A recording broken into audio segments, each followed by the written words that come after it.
The radio crackled, a harsh symphony of static and desperate human voices that filled the cockpit of the MH-47 Chinook. Captain Eva Rostova's hands, encased in worn flight gloves, tightened on the controls. The aircraft, a massive twin-rotor workhorse, shuddered as it banked sharply into the Kunar Valley's jagged embrace. The mountains below were not scenic. They were a tomb. Raptor 22, this is Tango Actual. We are pinned down. I say again, we are pinned down. The voice from the ground was strained, a man fighting to keep panic from consuming his words. We have multiple casualties. Our exfil is gone. Eva's co-pilot, Lieutenant Jamie Carter, a young man with barely 2 years in the squadron, read the data on his screen. His face, illuminated by the greenish glow of the instruments, was pale. "Ma'am," he said, his voice tight, "they're calling the area the meat grinder. Enemy forces have the high ground on all 3 sides. The original LZ is completely hot." Eva didn't answer immediately. Her eyes scanned the terrain, the tactical display, and the storm front gathering on the horizon. The mission was simple in theory: infill a team of Navy SEALs for a capture or kill mission. But intelligence had been wrong. The enemy wasn't a small cell. It was a small army. Tango Actual, this is Raptor 22. "We read you," Eva said, her voice a low, steady calm that cut through the chaos. "We are 5 mics out. Stand by for extraction coordinates." A new, more authoritative voice broke onto the net. It was the JOC, the Joint Operations Center, miles away in safety. "Raptor 22, this is JOC Hammer. We are seeing significant enemy heat signatures converging on Tango's position. The LZ is untenable. I say again, the LZ is untenable. Abort the extraction. Repeat, abort." Jamie looked at her, his eyes wide. "Captain, the JOC is ordering us to abort." Eva's mind did not race. It focused. It narrowed to the essentials. The voices on the radio were not just transmissions. They were men. 12 of the best warriors on the planet, now cornered, running low on ammunition, and watching their friends bleed out. To abort was to condemn them. It was to write a dozen letters of condolence. She saw a flash of a black-and-white photograph in her mind. Her grandfather, a young man in a flight jacket standing next to a Spitfire. A man who had chosen conscience over country. His journal was in her footlocker back at base. His words were in her soul. A true pilot flies not with their hands, but with their conscience. "JOC Hammer, this is Raptor 22, Eva said, her tone leaving no room for debate. "I am visual with the terrain. I am initiating extraction. Raptor 22, you are directly disobeying a command from the JOC. You are risking your aircraft and your crew." The voice from the JOC was sharp with disbelief.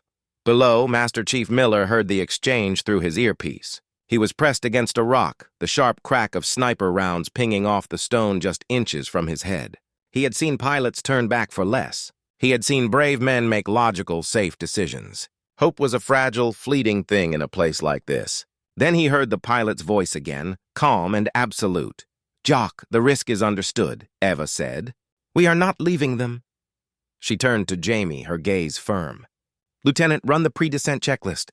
"We are going to a low hover." Jamie stared at her. "A hover? Captain, in that valley, we'll be a sitting duck.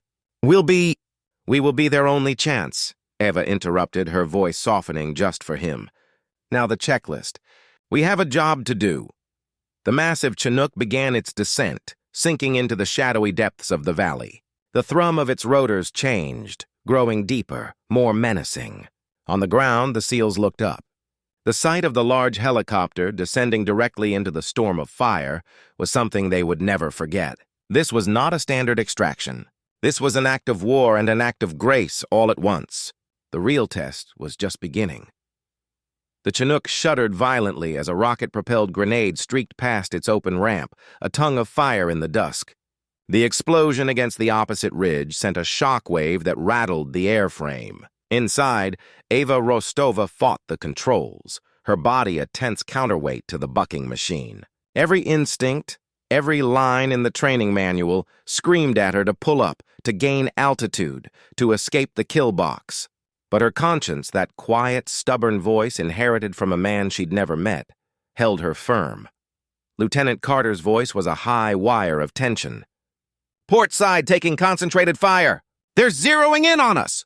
Deploy flares, Eva ordered, her voice cutting through the cacophony of rotor wash, radio traffic, and enemy fire. Crew chief, I need a sit rep on those SEALs. Where exactly are they? The crew chief's voice came back gritty and strained. Visual is poor, Captain. Dust and smoke everywhere. I see muzzle flashes from the tree line at our 9 o'clock. They're completely boxed in. There is no LZ. I repeat, no landing zone. On the ground, Master Chief Miller watched the massive helicopter hang in the air above him. It was a surreal sight, a beast of burden refusing to flee. He saw tracers, bright lines of lethal light arcing up from 3 different ridges and converging on the Chinook's belly. The distinct thump-thump-thump of heavy machine gun fire impacting the airframe was a sound he felt in his own bones. This pilot wasn't just brave. She was offering her aircraft as a sacrificial shield. He keyed his mic, his voice a low, urgent growl. Raptor 22, Tango Actual. You are taking direct fire. You cannot hold that position. Ava's response was immediate, her calm and eerie counterpoint to the storm. We're not leaving, Tango Actual. You need to get to us. Can you move? Miller looked at his team. 2 men were down, one with a leg wound, the other a through and through to the shoulder. Their medic was applying a hasty bandage, his own arm bleeding. To move was to expose themselves. To stay was to die. We can move, Miller said. The decision made. But it's going to be ugly. Then make it ugly, Ava replied. We'll keep them distracted. You have 5 minutes. Inside the cockpit, a new warning light flashed a glaring red. We've lost hydraulic pressure on System 2, Jamie called out, his fingers flying over the controls. Controls are getting heavy. I feel it, Eva grunted, her arms already burning with the strain of manhandling the cyclic. The Chinook, once responsive, now felt like trying to steer a truck through mud. Compensate with the trim. And keep talking to me, Jamie. What's our altitude? Holding at 50 feet? 48. We're drifting, Captain, Ava corrected, a slight adjustment that took immense physical effort. The enemy knew their plan now. The helicopter was a stationary target, a gift. The volume of fire intensified. The noise was a physical thing, a hammer beating on a metal drum. She thought of her daughter Sophia then. She saw her laughing, blowing out the candles on her last birthday cake. The image was a stab of pain and a surge of strength. She was not just a pilot in this moment. She was a mother fighting to get back home. She was a granddaughter honoring a legacy. The weight of it all was immense, but it was a weight that anchored her to this terrible, necessary task. They're starting to move, the crew chief yelled over the intercom. I see 2, no 3 coming out of the tree line. Light them up, Eva commanded. Give them all the cover we have. From the Chinook side doors, the gunners opened up with their M240s, the heavy chatter of their weapons adding a new layer to the symphony of violence. Tracers poured down into the enemy positions, forcing heads down. It was a desperate, furious trade. The Chinook was absorbing punishment to deal it out. A wounded giant buying time for the few on the ground. The 5-minute clock in Eva's head had started its countdown.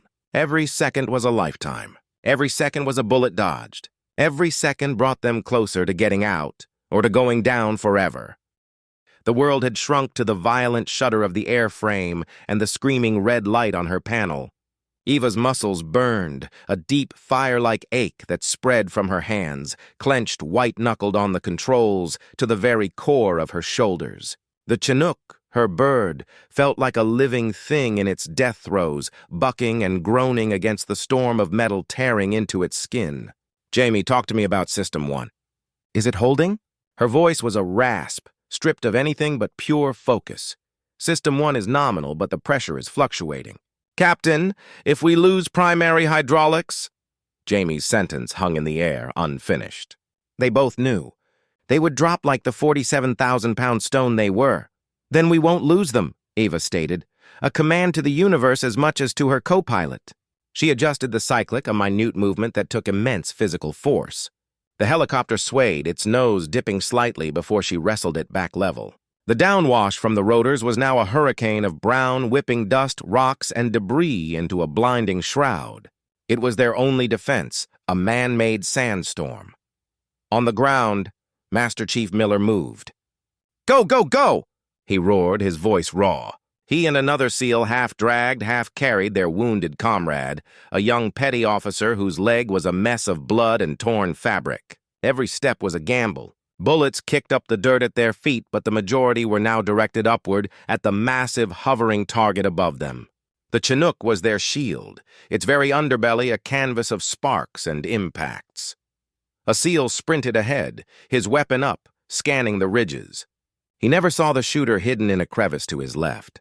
The round took him in the side, punching through his body armor with a sickening thud. He went down hard without a sound. "Man down! Hernandez is down!" Another operator yelled, his voice cracking for the first time. Miller didn't hesitate. "Retrieve him! No one gets left behind!" He laid down a furious burst of suppressing fire towards the crevice, the spent cartridges ejecting in a brassy blur. Two other SEALs scrambled back, grabbing their fallen brother by his gear and hauling him towards the waiting helicopter. The ramp was so close, yet it felt a mile away. The Chinook was their sanctuary, a promised land hovering in hell. Inside, the crew chief saw the new casualty. "Captain, we have another litter case. They're bringing him in." Ava's jaw tightened. More weight. More strain on the failing systems. More time in the kill zone. "Understood," she said, her voice betraying no emotion. "Get them aboard." A new sound joined the chaos. A deeper, more resonant thump, thump, thud that vibrated through the deck plates. "They've got a heavy machine gun," the crew chief reported, his voice rising an octave. 50 cal. "It's punching right through the skin," a warning shrieked from the radio. "Raptor 22, this is Jayok Hammer. Our drone feed shows a technical with a ZPU-4 moving into position on the eastern ridge. You need to break contact now. That's a direct order." Eva's eyes flicked to the eastern ridge. She could see the pinpricks of light, the muzzle flashes of the smaller arms protecting the bigger gun. The ZPU, a quadruple-barreled anti-aircraft cannon, could shred them to pieces in seconds. It was the checkmate move. Jamie heard the transmission. His face was a mask of terror and duty. "Captain, the jock..." Eva made a choice. In that split second, she weighed the orders of a distant command against the lives of the men almost within reach. She saw the ghost of her grandfather, not in his Spitfire, but in a moment of his own impossible choice. She keyed the mic, her voice flat, final, and absolute. "Jock Hammer, the order is acknowledged. We are committed to the extraction." She then switched to the internal comms, her tone shifting to one of fierce, protective command. "Gunners! Eastern Ridge! Technical with a ZPU! You see those muzzle flashes? You put a wall of fire between it and us. You burn through every round you have. You make that ridge uninhabitable," the gunners responded instantly. The chatter of the M240s became a continuous roaring din as they poured fire towards the new threat. Tracers streaked across the darkening sky, a desperate, brilliant attempt to hold back the tide. The Chinook held its position, a bastion under siege, its fate and the fate of the men below now inextricably linked in the firestorm. The world dissolved into a single brutal contest of wills. The heavy thud of the 50 caliber machine gun joined the symphony of violence, each impact a hammer blow against the Chinook's airframe. The helicopter shuddered like a living thing in its death throes. A new, acrid smell filled the cockpit, the scent of hot metal, ozone, and fear. "We've lost primary comms. Jock is offline," Jamie yelled, his voice cracking under the strain. They were alone now, cut off from the world, a solitary island in a sea of fire. Eva didn't respond. Her entire universe was the feel of the controls fighting her, the view through the dust-caked windscreen, and the unwavering need to hold position. A spiderweb of cracks appeared on the armored glass to her left, a bullet strike that made both of them flinch. "How much longer?" she ground out, her teeth clenched. The crew chief's voice was a raw shout over the intercom. 3 are on. We have 3 on board. They're bringing the last wounded now.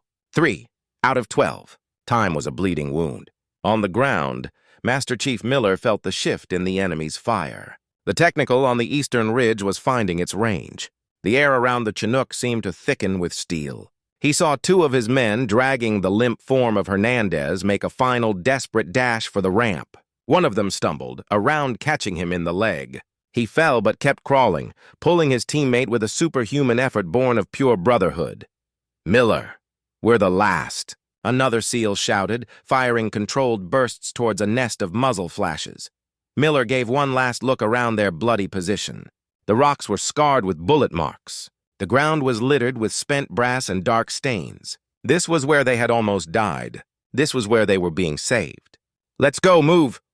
He provided covering fire, walking backwards, his weapon on full auto, emptying the magazine in a final, defiant act.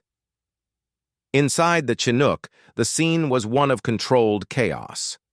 The two wounded SEALs were pulled unceremoniously but carefully onto the relative safety of the deck. The crew medic, himself bleeding from a shrapnel graze on his cheek, was already on his knees applying pressure, shouting for more bandages. The able-bodied SEALs who had made it aboard immediately took up defensive positions at the doors, adding their own expert fire to the gunners, their faces set in grim masks of exhaustion and rage.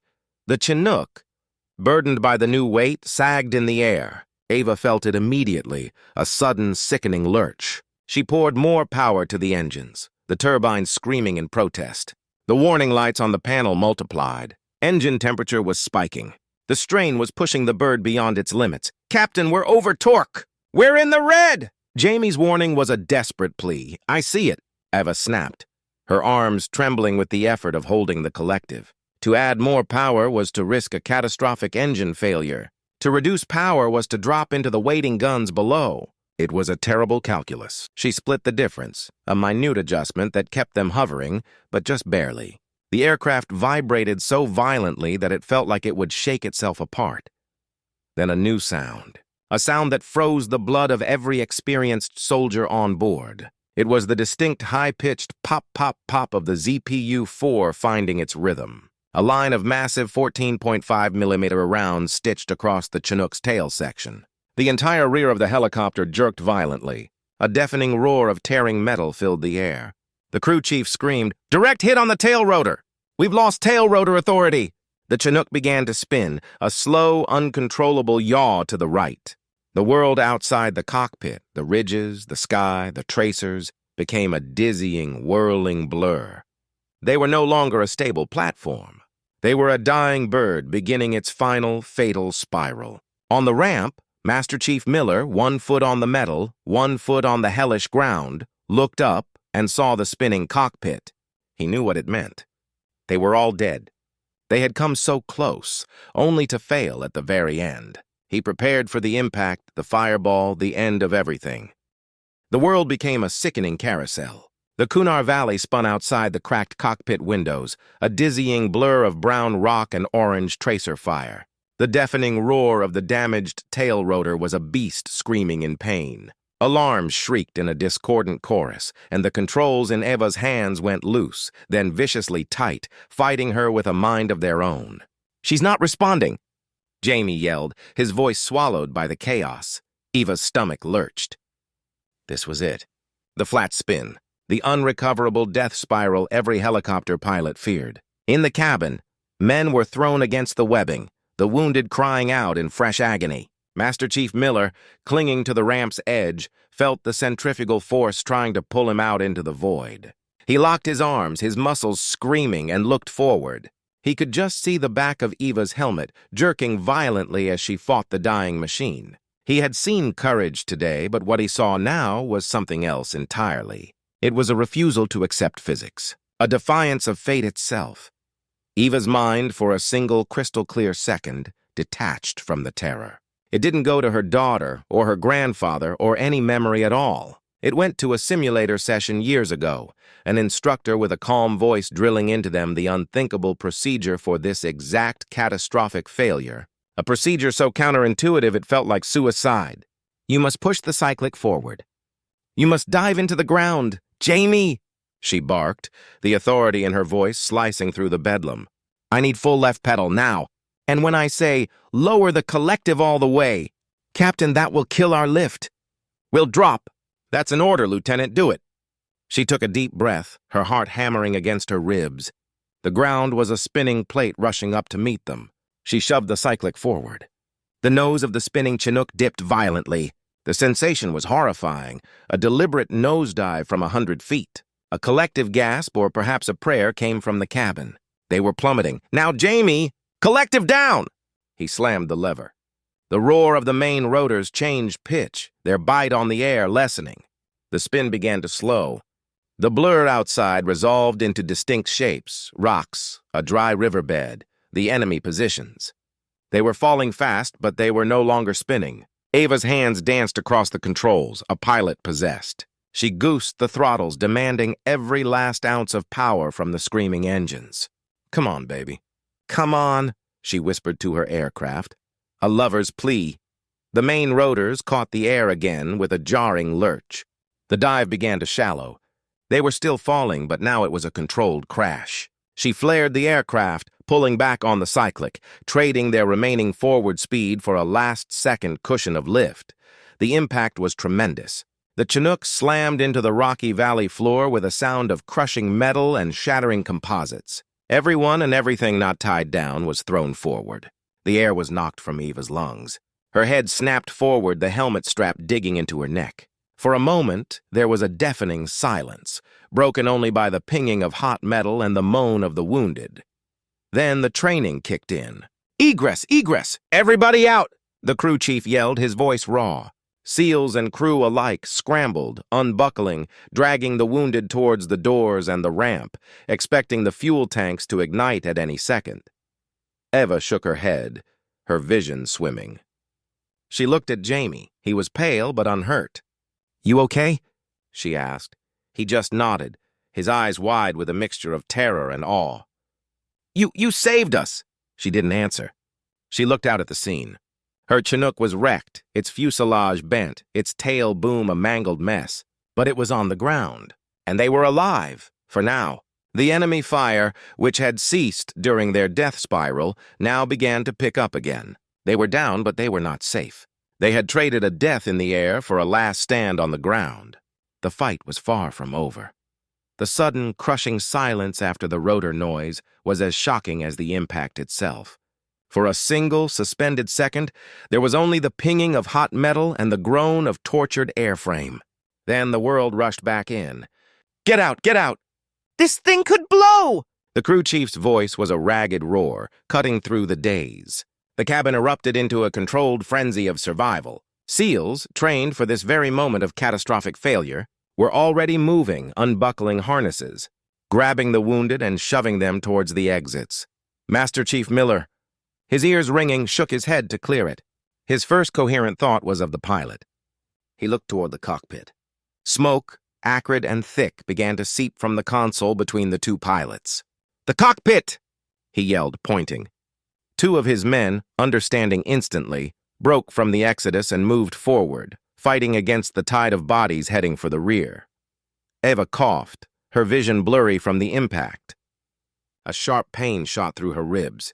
The cockpit door was jammed, warped from the crash. She fumbled with her harness release, her fingers clumsy. Jamie was already free, yanking at the door handle with no success.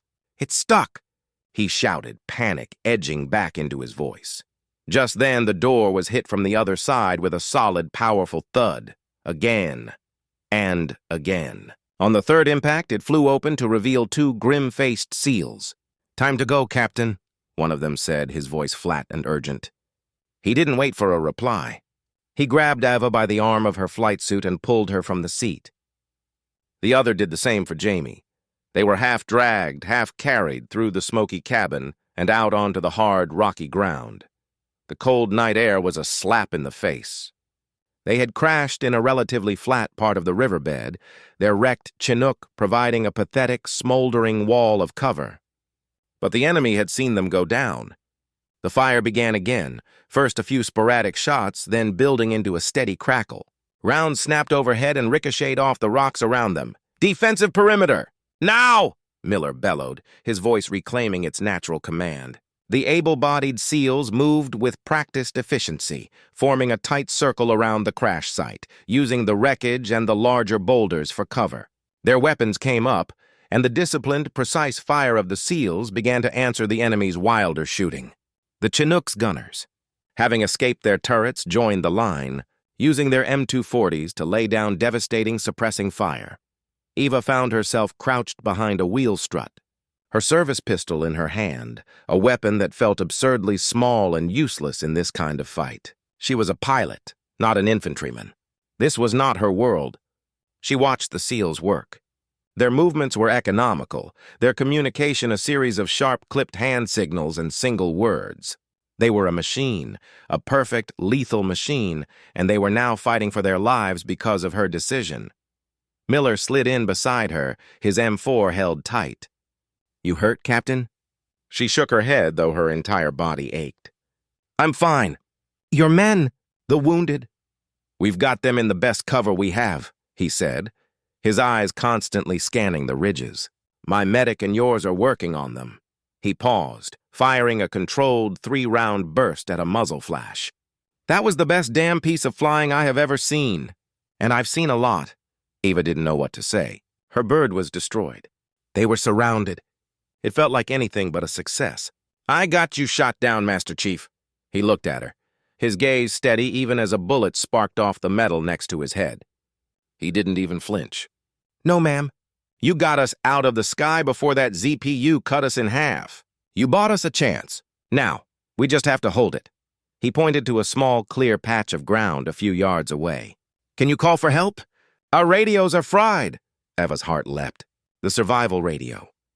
It was part of her vest, separate from the aircraft's systems. She nodded and low-crawled to the spot, pulling the bulky radio from its pouch. She extended the antenna, her hands trembling, not from fear now, but from a desperate, rekindled hope. She keyed the mic, praying the signal would get through the mountains. "Mayday, mayday, mayday. This is Raptor 22. We are down. I say again, Raptor 22 is down. Coordinates follow." The fight for survival had entered a new, desperate phase. The clock was ticking again. The frantic call for help crackled into the void, a fragile thread of hope cast into the hostile night. Eva repeated the coordinates, her voice steady despite the tremor in her hands. Each second of silence that followed was an eternity, punctuated by the snap of incoming rounds and the answering roar of the SEALs' weapons. Then a blessed reply, faint but clear, cut through the static. "Raptor 22, this is Paladin 16. We read your mayday. Stand by." Help was coming. But would it arrive in time? The enemy, sensing their prey was wounded but not finished, began to press harder. The sporadic cracks of rifle fire coalesced into a sustained, angry drone. A new sound joined the fray, the deeper thump of mortar rounds being launched. "Incoming!" someone screamed. The first shell landed 50 yards away, a geyser of dirt and rock erupting into the air. The second was closer, 30 yards, the concussion wave slapping against the wrecked Chinook. Master Chief Miller moved among his men, a rock of calm in the storm. "They're walking them in. Stay tight. Next one's on us!" He positioned himself near Eva, his body a subconscious shield between her and the main enemy axis. "Your people are on the way, Captain. Now we just have to earn it." The third mortar round hit. It was a direct, brutal strike on the Chinook's forward fuselage, just behind the cockpit. The explosion was deafening, a flash of orange and white that lit up the entire riverbed. Shrapnel whined through the air like angry hornets. The wreckage, already crippled, was torn asunder. A fuel line, severed by the blast, ignited. A river of fire began to crawl along the aircraft's skin, painting the desperate scene in a hellish, flickering light. One of the SEALs, the young petty officer who had been shot in the leg during the run to the helicopter, was caught in the open by the shrapnel burst. He cried out, a short, sharp sound that was cut off too soon. His teammate next to him was thrown back, a bloody gash across his forehead. "Corman!" Miller yelled, his voice raw with a fresh kind of anguish. The medics were already scrambling, dragging the wounded man back into the circle, their hands moving swiftly to staunch the new, terrible wounds. The fire spread, licking at the remaining fuel tanks. The air grew thick with the smell of burning jet fuel and molten plastic. The heat became intense, a physical wall pushing them back from their only substantial piece of cover. Their defensive perimeter was shrinking, compressed by fire and steel. "We have to pull back," a SEAL shouted, firing a burst towards the ridge. "She's gonna cook off." Miller looked at the burning helicopter, then at the ring of wounded men they would have to move under fire. It was an impossible choice. To stay was to be incinerated. To move was to be cut down in the open. Eva watched the flames consume her aircraft. This metal bird, Her responsibility, her home in the sky, was dying a second, violent death, and it was taking them with it. Despair, cold and sharp, began to creep into the edges of her mind. They had come so far, fought so hard, only for it to end like this, burned and shot in a forgotten riverbed. Then a new sound cut through the din of battle. It was a distant, high-pitched whine growing rapidly closer. It was not the thrum of helicopter rotors. It was the scream of jet engines. Every head turned skyward. 2 F-16 fighting Falcons materialized from the darkness, streaking over the valley at an impossibly low altitude. Their passage was a thunderclap that momentarily drowned out the gunfire. They climbed, banking hard, their afterburners painting twin scars of orange across the black sky. A new voice, cool and professional, filled Eva's survival radio. "Raptor 22, this is Paladin 16. We are on station. We have eyes on your position. Mark the enemy for us." Miller didn't need to be told twice. He grabbed a green chem light from his vest, cracked it, and hurled it in a high arc towards the main enemy position on the eastern ridge. It landed, casting an eerie, toxic glow on the rocks. "Good effect," the pilot's voice came back. "Stand by for show of force." "Keep your heads down." The 2 F-16s rolled in, one after the other. They didn't drop bombs. They didn't fire missiles. They simply flew faster than sound directly over the enemy ridge. The sonic booms that followed were not just sound. They were physical weapons.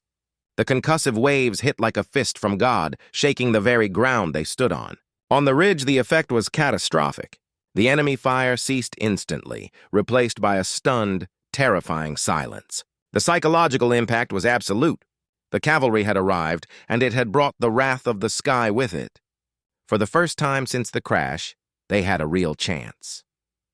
The sonic booms echoed through the valley, a divine thunder that silenced the guns.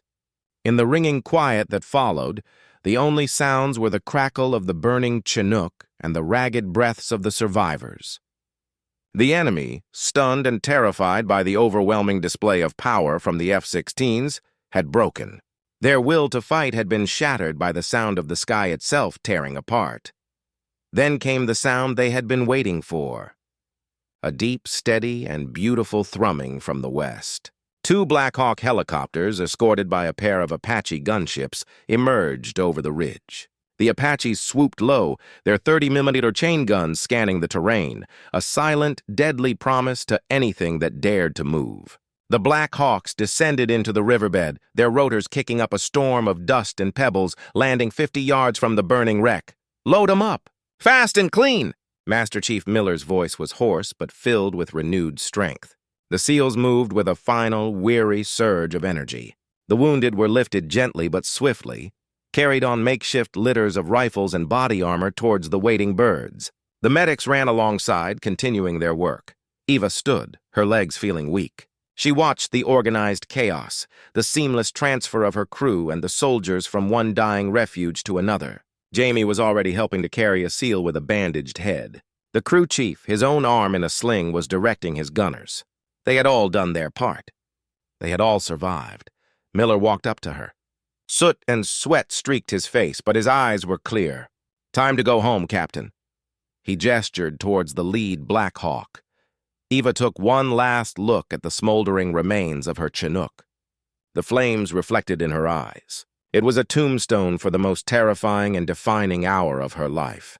She felt a hand on her elbow. It was Miller guiding her forward, his touch firm and respectful. She didn't need the help, but she accepted it, the gesture speaking volumes. They climbed aboard the Black Hawk, the cabin crowded with weary, bloodied but alive men. The door slid shut, cutting off the view of the valley. The helicopter lifted, turning its nose away from the fire and the fear, heading for the safety of the base. There were no cheers, no celebrations, only the profound, exhausted silence of men who had stared into the abyss and, by some miracle, had been pulled back. Weeks later, under the bright sun of a military airfield, a formal ceremony was held. Rows of soldiers stood at attention, their uniforms crisp. High-ranking officers were present, their faces stern and dignified.